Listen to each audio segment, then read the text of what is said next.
And I'm going to be speaking to you this morning about speaking IAS. How do we effectively communicate that message?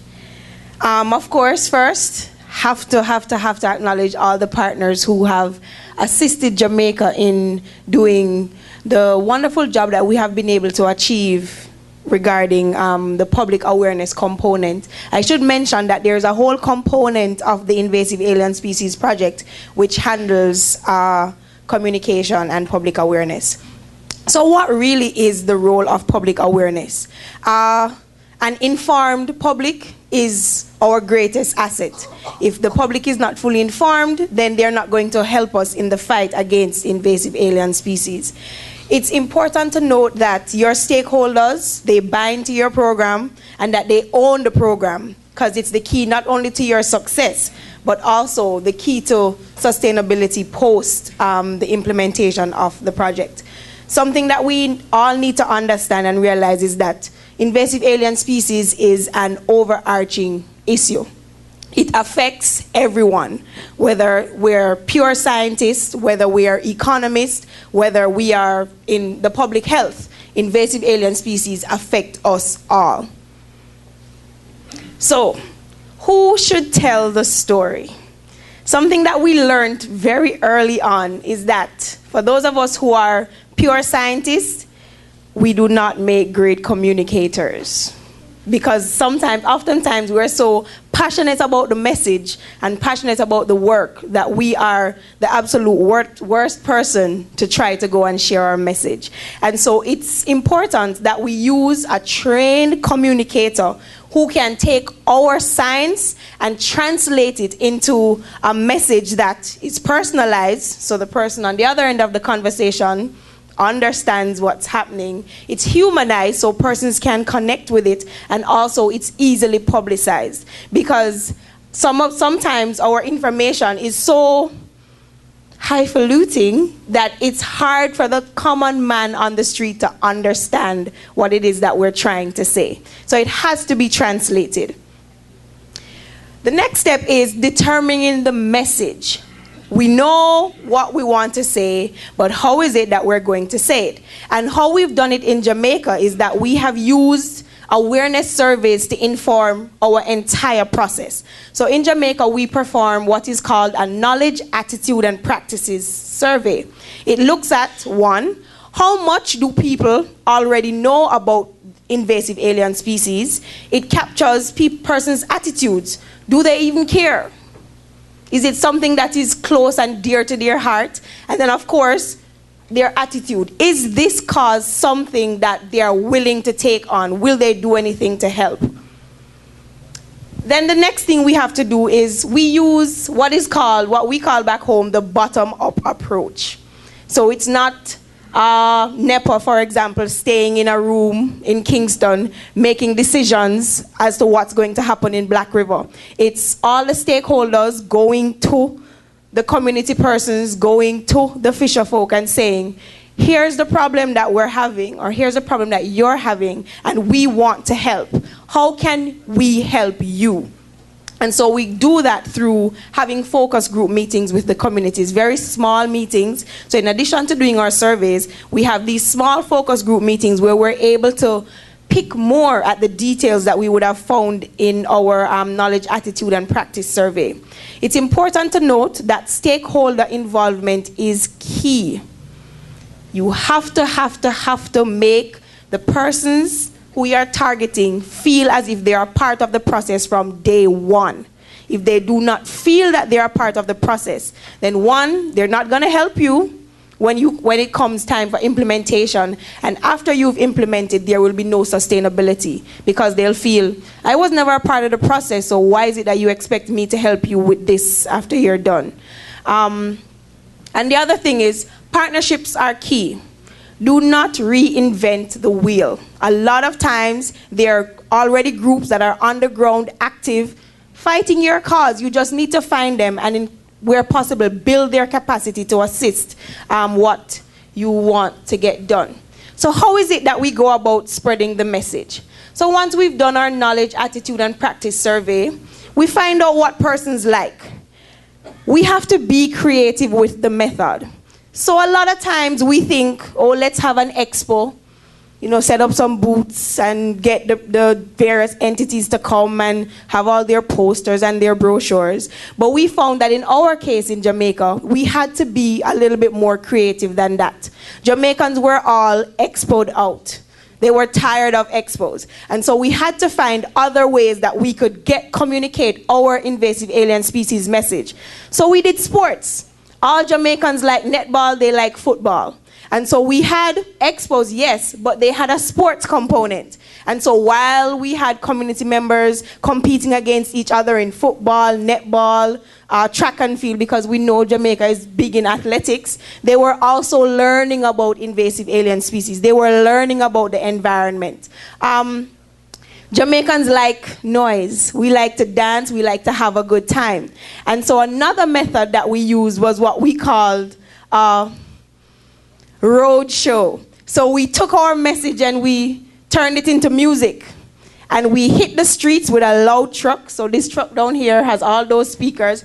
And we just hit the streets. And we played music. We had like little 5-minute talks from various entities. And that's how we shared our information. Another thing is that Jamaicans are very hands-on. They like to see, they like to feel, they like to touch. So if you're coming to talk to them about something, you better carry stuff that they can look at. And so we found, especially for our students, when we were talking to them about biodiversity, about marine organisms, we had to take specimens so they could see what a lionfish looked like. They could see what corals looked like. They could see all of that, and then they could make the connection between what we were talking about. In addition to being creative with the method, i.e. how you do it, whether it's an expo or roadshow, you have to be creative with the medium. So if somebody comes and they look and everything looks boring, it's not colorful, it's not exciting, they don't want it. And so what we did was we know posters, brochures are the normal items that we would use, but we also went a step beyond that. So we did t-shirts, similar to the one that I have on now. So whenever somebody wears this t-shirt, they're advertising our message. And because they're nice and they're pretty, people will wear them, right? We also did little notebooks. So every time somebody goes to a meeting and they flip out their little notebook, you're spreading the message of IAS, and somebody's like, oh, I like that book. Can I see it? They read the front cover, they've learned about the paperbark tree, just like that. We use magnets. People can put them on their fridge. Every time they go to open it, they see the lionfish, they see the paperbark tree, they're reminded, prevent the spread of invasive alien species. We use car visors, and we brand it with our prevent the spread message. So we had, this one is for the water hyacinth, and it just gives you a little bit of information, what it is, what it does, and what you can do to help prevent the spread. Now, when you go all over, especially Kingston, almost every building you go to, you will see a car with a prevent the spread visor in the front. And just that alone, by virtue of parking your car, you're helping to spread the message of invasive alien species. We use bags, and we use armbands, and I'll hand these out a little later. The next thing is target the schools.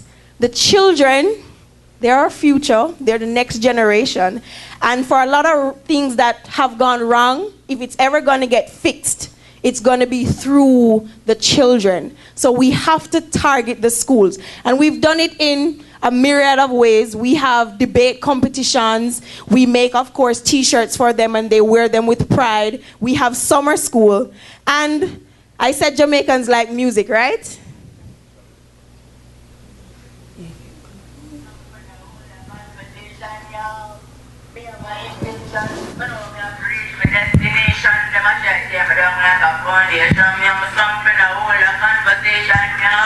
Me as a crocodile, some live in the Elsha's the largest reptile. Life going to be miserable, but the sun with the kids them turns in a factory. It's like them want to dump me and put me in a zoo with zebra and monkey. Them must think them are ugly. Right now, me have a banana that gun now. We have an intention, but no me have to reach for them. No, I'm gonna hear pull up. I'm gonna hear pull up.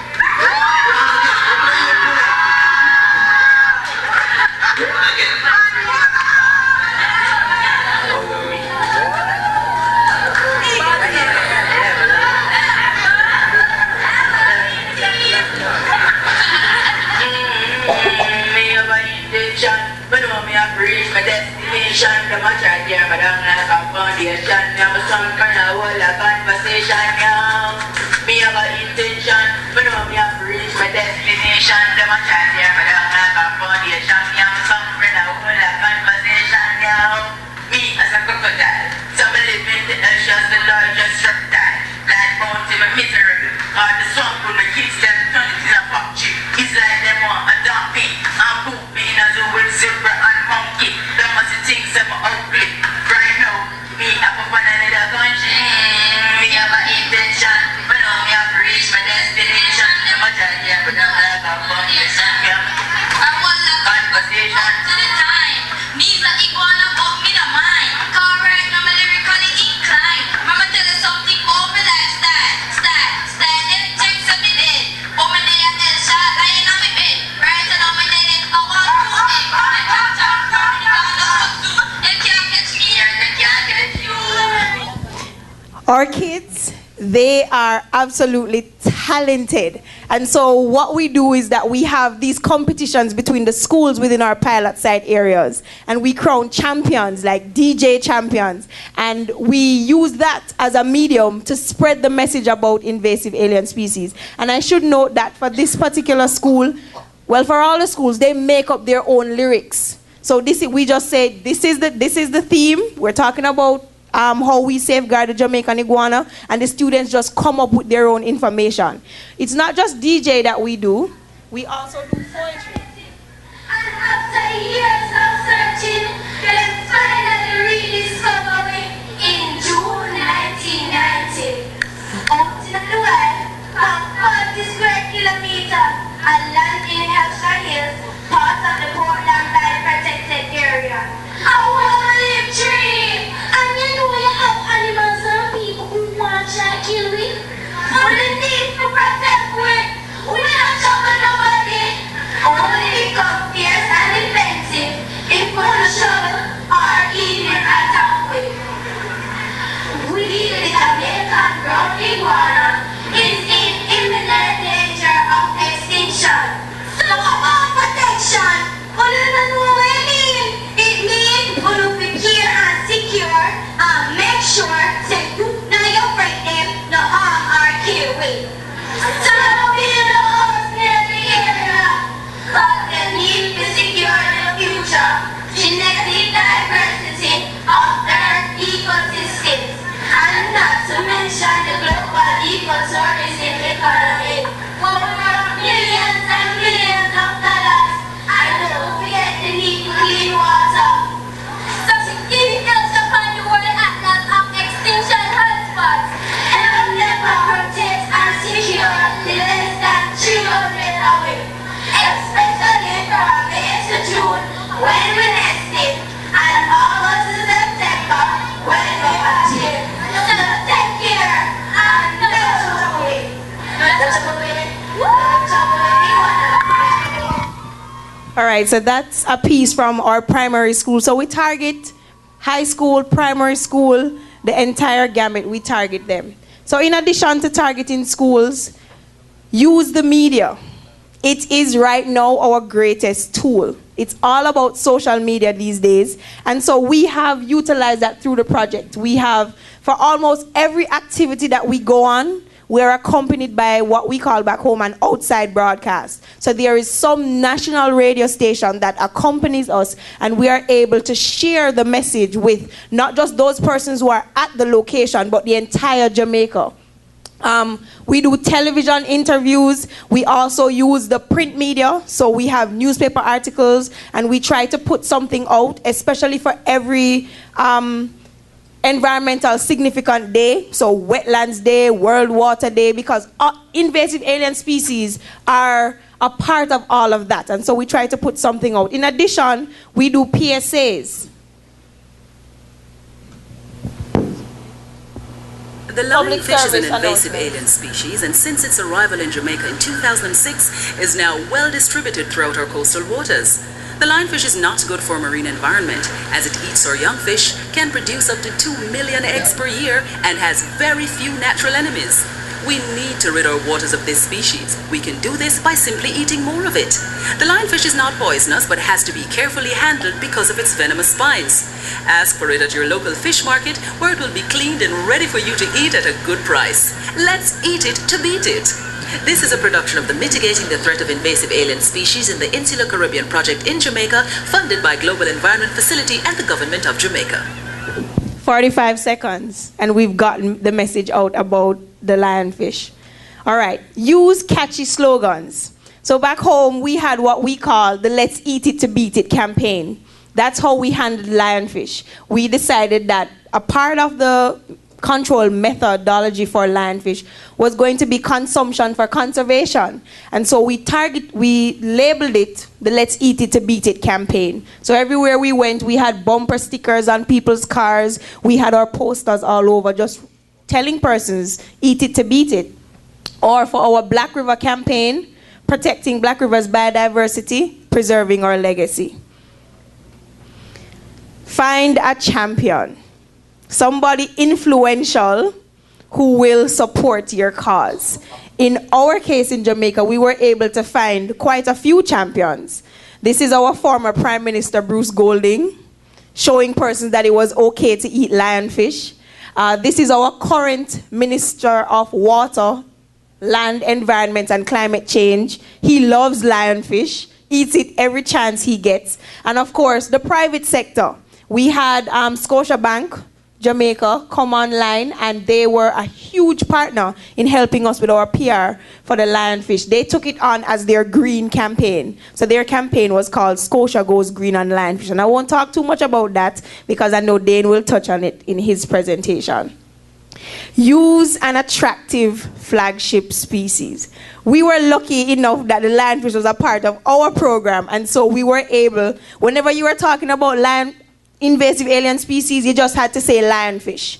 Once you said lionfish, everyone was like, oh yeah, man, we know what you're talking about. So find that species that stand out, that persons can quickly identify with, and use it to be your flagship species for whatever invasive alien species campaigns you're doing. Because once you mention lionfish, then Jamaicans were quickly able to make the link between what we were trying to talk about.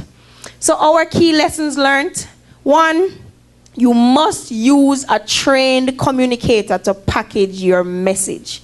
Don't try to do it on your own because in a lot of instances, it simply won't work because we won't be able to connect with the audience. The second one, make informed decisions. So whatever method your PR campaign is going to take, ensure that you do it from an informed point of view. Use the bottom-up approach.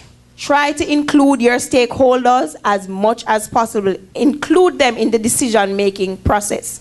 If you include them, then you will have ownership of the project and you'll have sustainability. So once the invasive alien species project has now ended, there are still several initiatives that because we included the community persons, they are now running with it through their community-based organizations or through other NGOs. They will be continuing the fight. And partnership is the most cost-effective route.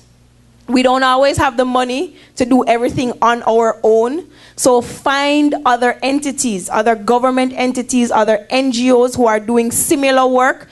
And if you pool your resources together, then you can get a lot more done.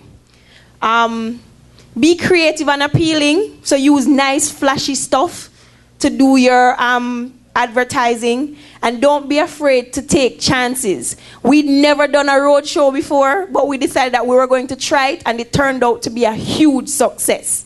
And remember, it's all a learning experience. So some things will go wrong, some things will go right. You learn from what went right and keep doing it, and you fix what went wrong and move on. It's all a learning experience.